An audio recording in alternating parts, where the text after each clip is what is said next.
तो जिन दिनों मालदेव अपने आसपास में अटैक कर रहा था, उसने जैसलमेर पे अटैक किया। जैसलमेर का राजा कौन है? और जैसलमेर वालों ने हाथा जोड़ी करके पैसे टक्के देके वापस भेजा, भाई लड़ने की हिम्मत नहीं है, रुपए ले ले और वापस चला जा। मालदेव आ गया। मालदेव आ गया, जैसलमेर वालों ने सोचा भाई एक बार तो हमने रुपए टक्के देके वापस भेज दिया, पर इस बात की क्या गारंटी है जो आदमी एक बार चला गया वापस नहीं आएगा। हमने देखा था गुजरात के बहादुर शाह ने मेवाड़ पर आक्रमण किया, मेवाड़ वालों ने रणथंभौर देके संधि की, लेकिन अगले साल वापस आ गया। ये तो शेर के मुंह में खून लगना है, शेर नरबक्सी हो जाता है, उसके बाद बार बार उसको खून चाहिए। तो जैसलमेर वालों ने कहा ये इस बात का तो कोई परमानेंट इलाज करना पड़ेगा। तो कहा परमानेंट इलाज है युद्ध, पर किसी ने कहा युद्ध करेंगे तो मालदेव अपना कर देगा इलाज, तो क्या किया जाए। तो जैसलमेर वालों के एक बहुत सुंदर राजकुमारी, उसका नाम है उमादे। क्या नाम है? और जैसलमेर वालों ने कहा एक तीर से दो शिकार, एक तो उमादे की शादी मालदेव के साथ कर देते। मालदेव सबसे बड़ा हिंदू राजा है, राजकुमारी के लिए अच्छा राजा चाहिए, मालदेव से अच्छा राजा अपने को कोई मिलेगा। और यदि मालदेव की शादी उमादे से हो जाती है तो मालदेव अपना जवाई हो जाएगा, तो अटैक भी करेगा, दोनों काम हो जाएगा। मालदेव के पास समाचार भेजा गया कि जैसलमेर वाले राजकुमार उमादे का शादी तुम्हारे साथ करना चाहते हैं, क्या तुम तैयार? उसने कहा हो मैं तो तैयार हूं। हाँ तो बता दो बारात लेके कब आना है? नियत समय पर जो दिन आया उस दिन मालदेव जी अपनी बारात लेके कहां पधारे? जैसलमेर। लंबी चौड़ी बारात, खूब सारे ऊंट, खूब सारे घोड़े, खूब सारे हाथी, चारों तरफ जैसलमेर में चर्चाएं, अरे मालदेव जी की बारात आई, कितनी बड़ी बारात है, मालदेव जी हाथी पर बैठे हुए कितने फूट रहे लग रहे थे, क्या शानदार बारात आई, चारों तरफ वैसी चर्चाएं। अपने यहाँ पे रिवाज होता था कि जब बारात आती थी तो महिलाएं बारात देखने के लिए जाया करती थी, तब एक गीत गाती, उस गीत को बोलते जल्ला। भाई गांव में बारात कहाँ रुकती है, शहरों वालों के चौंचले भाई साहब की मैरिज गार्डन है, होटल में रुकेगी, अपने कहाँ है? डेरा वही होता है और क्या होता है। तो जहां बारात रुकती है उसको क्या बोलते हैं? डेरा। तो महिलाएं बारात का डेरा देखने जाती है, उस समय गीत गाती है, उस गीत का नाम क्या है? तो महिलाएं तो सारी जल्ला गाती हुई डेरा देखने चली गई। उमादे दुल्हन, दुल्हन तो घर से बाहर निकल नहीं सकती, वो किले के अंदर बैठी है, उसको आगे लोग समाचार सुनाएगा, अरे उमादे तुम्हारी बारात बहुत अच्छी है, तकड़ी बारात आई, वहां रुक रखी है, और इतने हाथी इतने घोड़े, मालदेव जी इतने फूट लग रहे हैं। दुल्हन के मन में कि मैं अपनी बारात देखूं, पर कैसे देखें? आज का समय हो तो शायद उमादे मालदेव को मैसेज कर देती कि please send some pics of your डेरा। और मालदेव जी कहते थे, सेल्फी लेके भेज देते कि ये मैं हूं, ये हमारा डेरा है और ये हमारी पावरी चल रही है इधर। ऐसा हो नहीं सकता था। उमादेव को लगा कि मैं किले के ऊपर चढ़ के डेरा देख लेती हूँ, किला सबसे ऊंचा, किले से ऊंचा तो कुछ ही नहीं होता, किले के ऊपर चढ़ के क्या देख लेती हूँ अपना। तो जो उमादे है वो किले के ऊपर चढ़ती है डेरा देखने के लिए। अब जब उमादे किले के ऊपर डेरा देखने के लिए चढ़ी तो उसने नीचे देखा कि भाई, जब वो चढ़ रही थी उस किले के ऊपर, तब उसने देखा कि एक कमरा है, उस कमरे में उसके मम्मी और पापा आपस में लड़ाई कर रहे हैं। कान लगाएगी ये क्या चल रहा है। और लूणकरण अपनी रानी से कह रहा था कि आज मालदेव जैसे फेरों में आएगा मैं मालदेव को मार दूंगा। उसकी रानी ने कहा वो अपना जमाई ही है, अपनी बेटी से शादी करना। उसने कहा काहे का जमाई, थोड़े दिन पहले तो अटैक करने आया था, ये तो मजबूरी में इसके साथ ब्याह करना पड़ रहा है, अब युद्ध में तो इसको मार नहीं सकते, आज अकेला आएगा फेरों में, आएगा तब सल्टा देंगे। अरे बेटी का क्या करेंगे बाद में? सती इसको मारेंगे। उमादे ने सुना और उमादे को लगा अब क्या करें। एक तरफ उसके पिताजी है जो मालदेव को मारना चाहते हैं, एक तरफ मालदेव है जो उसका होने वाला पति है। उसे लगा मैं किसका साथ दूं। और उमादे को लगा कि हिंदू धर्म में कहा गया है कि सगाई अपने आप में आधा विवाह है, मेरी मालदेव के साथ में सगाई हुई है, मुझे मालदेव का साथ देना चाहिए। उसने मालदेव के पास समाचार भेजा कि मालदेव जी आज जब फेरों में आओ तो थोड़ा ध्यान रखना, मेरे पिताजी आपके साथ विश्वासघात करके मार सकते हैं। मालदेव ने जैसे चिट्ठी पढ़ी, मालदेव ने कहा थैंक यू उमादे, पहली बात तो मैं इनसे वैसे भी नहीं मरता, पर तूने थोड़ा कह दिया तो थोड़ा और ध्यान रख लेंगे। अब मालदेव ने अपने साथ जो बाराती थे उनमें 2 बॉडी बिल्डर छांटे डंके जो जिम विम जाया करते थे, उनको कहा तुम्हारा एक ही काम है, जैसे ही मैं फेरों में जाके बैठूं लूणकरण को बाहर पकड़ के बैठ जाना जब तक फेरे ना हो जाए। उनका ठीक है। मालदेव जी पधारे भाई, जाके तोरण वोरण मारा, अंदर फेरों के अंदर जाके बैठे। जैसे फेरों में जाके बैठे लूणकरण तब तक तो बाहर घूम रहा था, अब लूणकरण ने कहा अंदर जाऊंगा। जैसे अंदर जाने लगा, बाहर तैयार बैठे थे दोनों बाराती। उनका सर आपका ध्यान किधर है, दोनों हीरो इधर आ जाओ और बैठो, इतनी दूर से बारात आई है, ये तो नहीं कि 2 घड़ी बातें करें, तो 2-4 घर बीती पर बीती करें, आप हमें बताओ हम आपको बताएं, बैठो बैठो। और लो दारू का पैक बनाओ, एक लूणकरण जी के दारू पीते बैठ गए, पार्टी वार्टी चल रही। लूणकरण जी ने कहा ना मेरे घर में लड़की की शादी है, मेरे को काम देखने हैं इतने सारे। उन्होंने कहा पंचायती नहीं, राजा हो तुम, राजा। राजा के काम करने के लिए 100 लोग होते, कोई भी काम देख लेगा, तुम्हें देखने की आवश्यकता, बैठे रहो। लूणकरण को लगा वैसे नहीं जान देंगे। लूणकरण ने थोड़ी देर बाद कहा, अरे कन्यादान करना है, कन्यादान, कन्यादान करके आता हूं मैं। उनका ना, कन्यादान कोई भी कर सकता है। कन्यादान तेरा बेटा कर देगा, कन्यादान तेरा भाई कर देगा। कन्यादान करने के लिए तेरे को जाने की आवश्यकता, और सच्ची बात भी यही है। गांव में कन्यादान पंडित जी किसी से करवा लेते हैं, ताऊ जी से, चाचा जी से, बड़े भाई से। ये तो मैंने फिल्मों के अंदर देखा कि कन्यादान के समय पंडित जी कहते हैं कन्या के पिता को बुलाइए, और कन्या का पिता कन्यादान के समय पता नहीं कहां गायब हो जाता है हर मूवी में, फिर ढूंढना पड़ता है कन्या के पिता को। दो चीजें मैंने शहरों में, फिल्मों में आके देखी। ये तो कन्यादान कन्या का पिता ही करता है। एक दूसरा कि लड़की की शादी में लड़की के भाई भी नए कपड़े पहनते हैं। मतलब मेरी बहन की शादी है और मैं भी तैयार होके खड़ा हूं, मैं भी नए कपड़े पहन खड़ा हूं। भाई साहब 3 दिन तक आदमी भूत बन के घूमता है, भूत। आप नए कपड़े छोड़ो, नहाने का टाइम भी मिलता। अब मैं एक बार सोचता हूं कि यदि आदमी पहली बार तो पहनता ही नहीं, पहन ले तो कोई घर वाले कह देते हैं तेरा ब्याह है कि ना, तो तू क्यों बिंद बन के घूम रहा है फालतू में। पर मान लो कोई आदमी बेशर्म हो गया, पहन लेगी, मैं तो पहनूंगा गांव के अंदर। तो फिर घर में एक कोई खोड़ला पक्का होता है, चाचा जी टाइप का आदमी। आप एकदम व्हाइट कुर्ते पजामे चिट्टे चिट्टे पहन के तैयार हो एकदम, और इतने वो आते हैं, जा कढ़ाई ला कढ़ाई। भाई साहब धोले कपड़े पहने कढ़ाई लेते हुए बुरे लगते हो, है ना। आप जोधपुरी कोट पैंट में एकदम तैयार होके खड़े हो, झुका भी नहीं जा रहे थे, मुझे कहते हैं ला खाडो खोद, भट्टी लगाएंगे यहाँ पे, भट्टी। हालत खराब कर देते हैं। पर अब तो फिर भी गांव में थोड़े रुपए आ गए सबके पास। पहले मुझे याद है कि पहले मिठाई के नाम पे होते लड्डू बूंदी, लड्डू बूंदी होते, उसमें भी हलवाई को कहते तू खाली बूंदी बना दे, लड्डू तो हम खुद ही बना लेंगे। तो हलवाई जी क्या निकाल के चले जाते बूंदी, फिर घर के सब बच्चों को लगाते कि लड्डू बनाओ रहा। 2-3 दिन लगते भाई साहब, टापर बैठे बैठे सारे दिन क्या बनाते, ये बाइसेप और ट्राइसेप दोनों बन जाते। हाथ ना कई दिन तक ऐसे भी नहीं होते थे, ऐसे ही रखता था आदमी अपने। अच्छा, पर उसमें भी मजे आते थे, बंदा सोचता कि लड्डू बनाते बनाते थोड़ी बड़ी बूंदी तो खा ही लूंगा। पहले मीठा कहां पड़ा था भाई साहब, मीठा केवल होली दिवाली पे बनते थे, मीठे चावल, इसके अलावा कोई मीठा।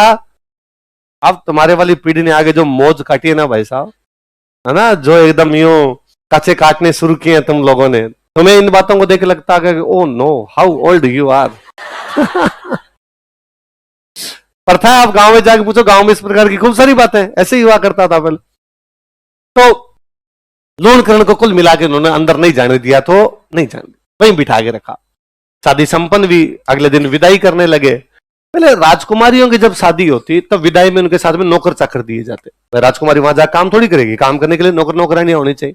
उनमें एक महिला साथ में थी, खूब सारे नौकर चाकर थे, उनमें एक महिला का नाम है भारमली। क्या नाम है? अच्छा, भारमली के लिए कहते हैं कि भारमली जब पैदा हुई थी ना, पैदा होते घर वाले इसको सड़क के किनारे छोड़ के चले गए, तो माँ बाप का पता ही नहीं था कौन है। अभी भी होता है, कई बार आप अखबारों में पढ़ते हो कि हॉस्पिटल में कन्या होते ही माँ बाप छोड़कर भागे। अभी भी खबरें इस प्रकार की मिल जाएगी आपको, रोड के किनारे नवजात शिशु मिली। अच्छा, अब यदि ऐसी कोई घटना हो जाए, हम क्या करते हैं? पुलिस को देते हैं, हॉस्पिटल लेके जाते हैं। पहले तो राजा ही होता था सब कुछ। तो मान लो कोई बच्ची को छोड़ के चला गया, जिसको बच्ची मिली उन्होंने ले जाकर राजा को दे दी, राजा ने पाल पोस के बड़ा किया। तो भारमली का वही राजा के परिवार में बचपन भी था, तो उमादे की दोस्त भी थी। तो कहा भाई भारमली को उमादे के साथ भेज देते हैं, वहां काम भी कर लेगी, उमादे का मन भी लगा रहेगा, दोस्त है। शाम को मालदेव जी अपने महलों के अंदर जब पधारे तो उन्होंने समाचार भेजा कि भाई मैं मेरे महलों के अंदर आ गया हूं। उमादे रानी है, श्रृंगार कर रहे थे अपना, तो उनको आगे समाचार दिया भाई मालदेव जी अपने महल के अंदर आ गए। तो उमादेव को लगा मुझे श्रृंगार में समय लगेगा, तो उन्होंने भारमली पास में बैठी थी, भारमली कहा भाई तू जाके मालदेव जी को एक बार कह दे कि मुझे आने में समय लगेगा। भारमली मालदेव जी को समाचार देने के लिए गई। भारमली बहुत सुंदर थी, मालदेव जी की नशा किया हुआ था, उन्होंने भारमली को पकड़ लिया। ये बात पता चली उमादेव को, और उमादेव ने कहा लिच्चड़ आदमी, ऐसे आदमी का तो मैं मुंह भी देखना पसंद करूंगी। और उसके बाद उमादेव ने पूरी जिंदगी मालदेव का मुंह ही नहीं देखा। इसलिए उमादेव क्या कहलाती है? उसने कहा महिला के स्वाभिमान नाम की चीज होती है, तुम ऐसे कैसे कर सकते हो, और तुमने यदि किया तो तुम्हें भुगतना पड़ेगा। मैं कम से कम तुम्हारा जिंदगी में कभी भी मुंह देखूंगी। इसलिए वो क्या कहलाई? जब ये अजमेर वाला हमला, सॉरी शेरशाह सूरी वाला हमला हुआ था, उन दिनों उमादेव तारागढ़ में, उमादेव कहां थी? उसने अपना कुछ समय कहां बिताया था? तारागढ़। मैंने अभी आपको बताया था कि उस हमले के समय एक बात यह आई थी कि अपने कहां जाके लड़ लेते हैं? अजमेर। जब उमादेव को पता चला कि मालदेव सेना लेकर कहां पर आ रहा है? अजमेर, तो उमादेव मालदेव को मैसेज करती है कि मालदेव जी, आपको अजमेर आने की कोई आवश्यकता नहीं है, आप सेना भेज दीजिए, मैं सेना को लीड कर लूंगी, यहां पे लड़ाई कर लूंगी, पर आप मत आइए। फिर पर फाइनली इनके बीच तय हुआ कि हम अजमेर में लड़ेंगे नहीं, हम तो कहां लड़ेंगे? जैतारण। तो फिर अजमेर खाली किया, अजमेर की सेना को भी जैतारण बुलाओ। अजमेर खाली किया तो उमादेव कहा भाई आपको अजमेर खाली करना पड़ेगा। तो थोड़े दिन तक जोधपुर के पास के किसी एक गांव के अंदर उमादेव रहते हैं। शेरशाह वाला हमला समाप्त हो गया, मालदेव जी वापस जोधपुर आ गए और मालदेव जी को लगा गया अरे यार मैंने गलती की और मेरी वजह से उमादेव नाराज होकर चले गए, मुझे उमादेव को मनाना चाहिए। और मालदेव के दरबार में एक कवि है, उनका नाम था ईसरदास। क्या नाम है? और मालदेव ने ईसरदास जी कहा कि आप तो कवि हो। कवि के लिए तो कहा जाता है कि जहां ना पहुंचे रवि वहां पहुंचे कवि। तो अपनी बातों से राजी कर ही सकता किसी को। आप जाओ और आप जाके उमादेव को मना के वापस लाओ। ईसरदास जी गए, उन्होंने जाके उमादेव कहा कि उमादेव, इंसान गलतियों का पुतला है, हर व्यक्ति से गलतियां होती है, मालदेव से भी गलती हुई, माफ करने वाला बड़ा होता है, तुम माफ करो, वापस चलो। तुम मालदेव की पटरानी हो, तुम जाके सुख वैभव भोगो, कहां यहां अकेली गांव के अंदर बैठी हो? वहां तुम रहोगी, तुम्हारा बेटा होगा, बेटा मारवाड़ का राजा बनेगा, तुम पटरानी होगी, तुम राजमाता बनोगी, तुम्हें जोधपुर संभालना चाहिए। उमादेव ने वापस कहा कि सरदास जी बाकी सब बातें ठीक है, पर रईमन धागा प्रेम कान मत तोड़ो छिटकाए, टूटे से फिर जुड़े नहीं, जुड़े गांठे मोह मोह के धागे हैं। अब मन नहीं मिलता मेरा मालदेव से, पर बिना मन मिले वहां जाके क्या करूंगी? मैं मेरी रह रही हूं यहाँ पे, कोई दिक्कत नहीं है मेरे। ईसरदास जी ने वापस समझाया कि अरे मैं कह रहा हूं आपको चलना चाहिए, वहां जाके आपको जोधपुर भी तो संभालना है, राज्य भी तो संभालिए आप। तो उमादेव ने वापस कहा कि मैं चल लूंगी सरदास जी आपके कहने पर, लेकिन वहां जाने के बाद में लोग क्या कहेंगे कि पहले तो मुंह फुला के चली गई थी और अब वापस आ गई। सरदास जी का दिमाग खराब है आपका, कोई कुछ नहीं कहेगा, मालदेव माफी मांगेगा, आपका कद बढ़ जाएगा कि मालदेव जैसे बड़े राजा ने आपसे माफी मांगी है। कुल मिला के सरदास जी राजी करके किसको वापस लेके आए? उमादेव। उमादेव जब आ रहे थे, ये बात बाकी रानियों को पता चली कि कौन आ रही है। बाकी रानियां जानती थी कि उमादेव आ गई तो अपनी दुकानदारी बंद, फिर पटरानी कौन हो जाएगी? उमादेव। तो बाकी रानियों ने एक कवि और थे आसानंद, क्या नाम था? आसानंद जी का। आसानंद जी, क्या महिला के स्वाभिमान नहीं होता है? क्या महिला के सेल्फ रेस्पेक्ट नहीं होता? आसानंद जी का होती है, कैसे नहीं होती है? तो देखो उमादेव नाराज होके गई, वापस कैसे आ सकते? आसानंद जी का नहीं आना चाहिए। आसानंद जी सामने जाके खड़े हुए और जब उधर से उमादेव आ रही थी, उन्होंने जोर जोर से दोहे बोले, मान रखे तो पीऊ तज, पीऊ रखे तज मान, दो दो गेंद ने बंधु एक एक खंबू ठाण। मान रखे तो पीऊ तज, मान मतलब इज्जत, पीऊ का मतलब पति, मान का मतलब, पीऊ का मतलब मान रखे मतलब इज्जत रखने, तो पीऊ तज, पीऊ को छोड़, इज्जत चाहिए तो पति को छोड़ दे। पीऊ रखे तज मान, और यदि पति रखना है तो क्या छोड़ दे? इज्जत। उमादेव दो चीजें हैं, अभी तुम मालदेव के साथ नहीं रहती, मतलब पति को तुमने त्याग दिया, तुम्हारी इज्जत है। लोग दूर दूर तक बात करते हैं कि महिला हो तो उमादेव जैसी हो, इसने मालदेव जैसे बड़े राजा को ठोकर मार दी, जिसने जोधपुर जैसे बड़े स्टेट को ठोकर मार दी। उसने कहा स्वाभिमान नाम की चीज है, मेरा पति यदि गलती करता है तो उसका मुंह भी मैं देखूंगी। अब तुम्हारी इज्जत है, लोग तुम्हारी कस्में खाते हैं कि महिला हो तो उमादेव जैसी हो, तुम वापस आ जाओगी, तुम्हें जोधपुर मिलेगा, स्टेट मिलेगा, तुम्हारा बेटा राजा बनेगा, तुम्हें मालदेव जैसा बड़ा राजा पति के रूप में मिलेगा, इज्जत नहीं मिलेगी। दो दो गेंद ने बंधु, गेंद मतलब होता है हाथी, गेंद मतलब क्या होता है? दो दो गेंद ने बंधु, दो दो हाथियों को नहीं बांध सकते, एक एक खंबू ठाण, एक ही जगह पे दो हाथियों को बांध देंगे तो दोनों हाथी आपस में लड़ेंगे। उसी प्रकार इज्जत और पति दोनों एक साथ में रह नहीं सकते, या तो तुम्हें इज्जत मिलेगा या तुम्हें क्या मिलेगा? अब तुम डिसीजन लो, तुम्हें इज्जत चाहिए कि पति? उमादेव ने कहा अपने को चाहिए फुल इज्जत, पति की कोई आवश्यकता। तो उमादेव वहां से वापस चली गई। उसके बाद उमादेव कभी भी लौट कर आई।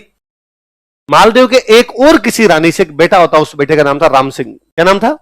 उमादेव राम सिंह को गोद ले लेती है, मतलब मालदेव के दूसरी रानी से वे बेटे गोद लेती है। और उमादेव का ननिहाल था केलवा। कहां पे ननिहाल था? तो वो बाद में कहां पे चली गई थी? केलवा। मालदेव की जब मृत्यु हुई तो उमादेव को मैसेज किया गया कि मालदेव की मृत्यु होगी। उमादेव केलवा में सती हो जाती है। उसने कहा मालदेव ने अपने पति होने का धर्म नहीं निभाया, मैं मेरे पत्नी होने के धर्म से कभी भी चूकूंगी नहीं। उस समय का नियम यह कहता था कि पति के साथ पत्नी सती हो जाए तो उमादेव क्या हो जाती है? सती। पूरी जिंदगी वो कभी साथ में नहीं रही। अच्छा, उमादेव चली गई, साथ में नहीं रही, किसके चक्कर में? तो बारमली तो मालदेव के साथ ही रह गई, बारमली तो वही रह गई।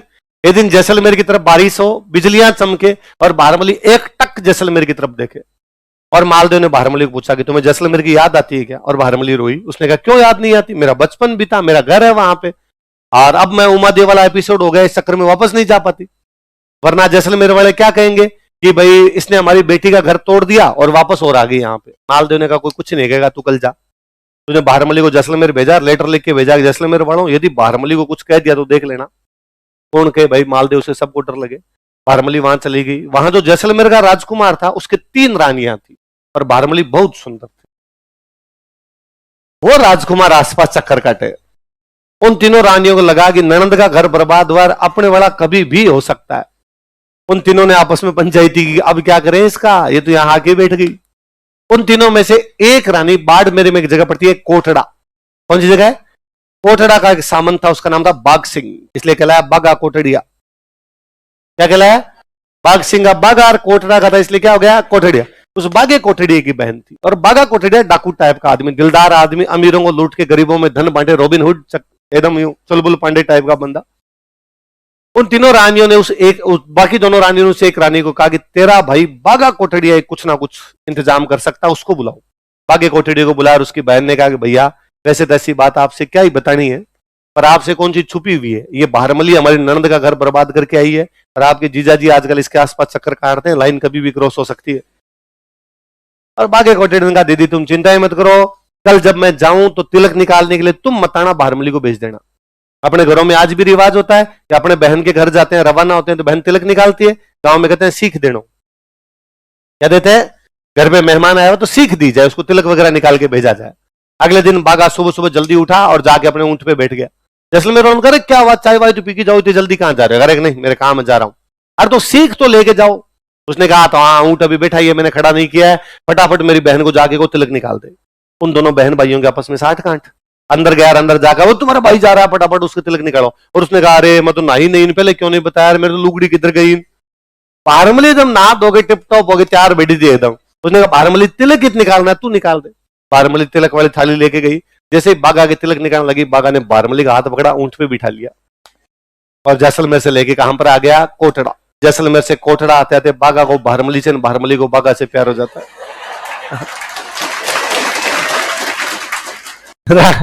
राजस्थान की सबसे बेहतरीन प्रेम कहानी है बागा भारमली। कौन सी? जहां तरवरता है मोरी और जहां सरवरता है हंस, जहां बागोता है भारमल और जहां दारूता है मंस। जहां तरवरता है मोरियो, जहां जहां पेड़ है वहां वहां मोर होंगे। जहां सरवरता है हंस, जहां जहां तालाब है वहां वहां क्या होंगे? जहां बाग होता है भारमल, जहां जहां बागा है वहां वहां कौन रहेगी? जहां दारू होता है मंस, जैसे जहां दारू होती है वहां पर क्या होता है? मांस होता है। ये बात पता चली मालदेव को कि भारमली को कौन ले गया? बागा। कौन ले गया? और मालदेव ने कहा अटैक करो उससे, इतनी औकात उसकी। लोगों ने कहा साहब डाकू टाइप का आदमी है, अटैक किया, आगे भाग गया, हाथ नहीं आया तो बेइज्जती हो जाएगी। मारवाड़ की सेना गई और वापस नहीं ला पाई, क्या किया जाए? तो मालदेव ने कहा रुको रुको रुको रुको। उस दिन उमादेव वापस आ रही थी तो दो ही कौन बोल रहा था सामने जाके? आसानंद जी ने कहा मैं बोल रहा था। तो क्या आसानंद जी आपके चक्कर में वापस कौन गई? अब आप किसको लेके आओगे? भारमली। तो आसानंद जी किसको लेने के लिए गए? ये बागा। बागा बड़ा दिलदार आदमी, बागा को पता चला इतने बड़े कवि मेरे से मिलने के लिए आ रहे। बागा सामने चला के गया, आसानंद जी को दंडवत प्रणाम किया कि धन घड़ी धन भाग, मेरी धरती पर आसानंद जैसा महान कवि आया, चलो मेरे साथ। बागा एकदम आसानंद जी को पालकी में बिठा के खुद उठा के लेके आया पालकी। और बागा आसानंद जी की बड़ी इज्जत करे, शिकार करने के लिए साथ में लेके जाए, पार्टी वार्टी करे। और आसानंद जी ने नोटिस किया यार बागा मेरी कितनी इज्जत करता है। उन्होंने ये भी नोटिस किया कि भारमली बागा से कितना प्यार करती है। आसानंद जी वापस गए नहीं, वही रह गए आसानंद जी, कोटड़ा ही रह गए। थोड़े दिनों बाद बागा मरता है। बागा मरा तो भारमली उसके साथ में सती होती है। आसानंद जी पागल हो गए और उन्होंने कहा जिस प्रकार फूल झड़ जाता है लेकिन उसकी सुगंध कभी भी जाती, उसी प्रकार बागा तू चला गया लेकिन तेरी याद मेरे दिल से कभी भी जाएगी